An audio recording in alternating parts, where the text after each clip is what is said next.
يعني عمرو أديب طالع علينا كل سنة، بقاله كده كام سنة هو وكام إعلامي كده بيطلعوا علينا بالدجالين والمشعوذين، يطلعوا يقروا الكوتشينة ويقعدوا يقولوا الطالع واللي مستخبي واللي هيحصل ايه بكرة.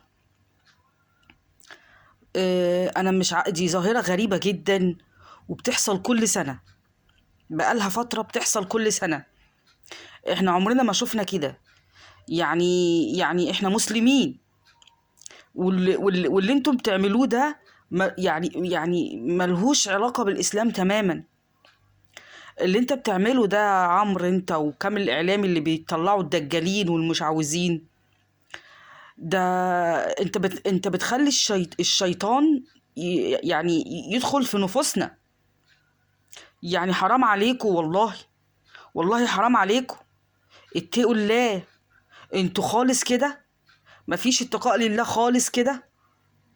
طب انت يعني كل واحد بيتفرج عليه عشان هو مثلا عايز فضول. ده صلاته بتبطل 40 يوم، وانت طبعا السبب.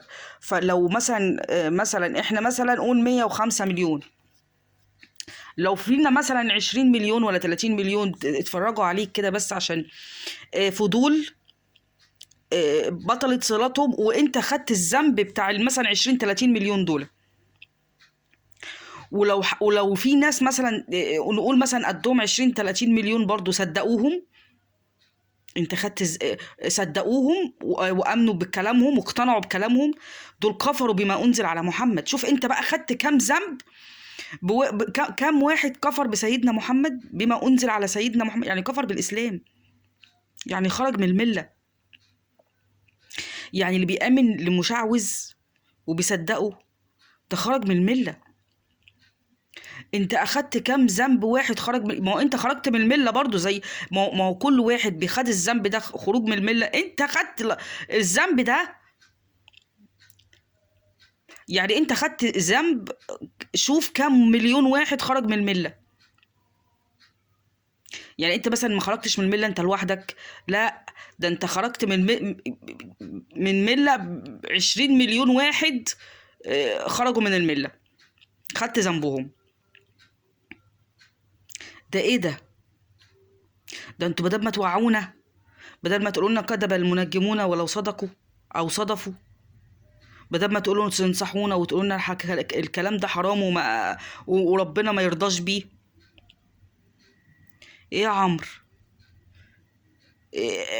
من امتى كانت ثقافتنا معتمدة على الدجالين والمشعوذين؟ ده من امتى؟ وليه بتعملوا كده؟ غريبة قوي. ليه بتبقى ليه مصممين ان انتم تخلوا الشعب يرتكب ذنوب، او الشيطان يدخل؟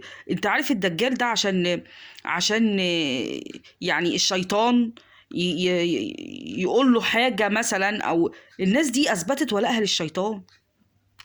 الناس دي بتآمن بالشيطان عشان يقول لهم مثلا هيحصل كذا،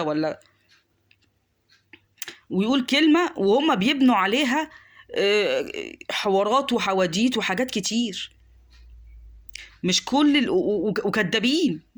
الشيطان من امتى الشيطان صادق؟ من امتى الشيطان صادق؟ اتقوا الله فينا، ما تخلوش الشيطان يدخل في نفوسنا، ما تخلوش الشيطان يدخل في نفوسنا.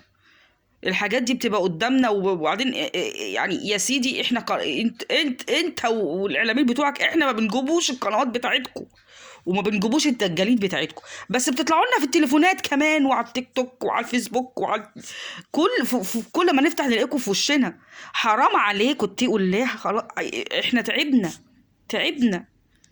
تعبنا، حرام عليكم. خافوا ربنا.